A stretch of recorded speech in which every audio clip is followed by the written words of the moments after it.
मशरक़ वस्ता में ईरान अमरीका जंग की सूरत हाल और यमनी हौसियों की जानिब से सऊदी अरब को धमकियों से कशीदगी बढ़ने लगी। पाकिस्तान ने सऊदी जहाज़ों पर हमलों की शदीद मजम्मत करते हुए दो टोक अल्फाज में ऐलान कर दिया कि पाकिस्तान सऊदी अरब के साथ है। वज़ीर आज़म शहबाज शरीफ ने सऊदी वली अहद शहजादा मोहम्मद बिन सलमान को फ़ोन करके सऊदी जहाज़ों पर हमलों की मजम्मत की और सऊदी अरब को मुकम्मल हिमायत का यकीन दिलाया। तर्जुमान दफ्तर ख़ारजा ने कहा कि पाकिस्तान को सऊदी जहाज़ों पर हमलों पर तशवीश है।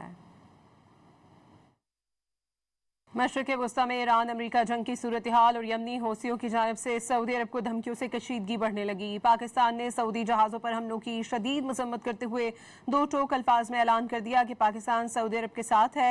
वज़ीर आज़म शहबाज शरीफ ने सऊदी वली अहद शहजादा मोहम्मद बिन सलमान को फ़ोन करके सऊदी जहाज़ों पर हमलों की मजम्मत की और सऊदी अरब को मुकम्मल हिमायत का यकीन दिलाया। तर्जुमान दफ्तर ख़ारजा ने कहा कि पाकिस्तान को सऊदी जहाज़ों पर हमलों पर तशवीश है।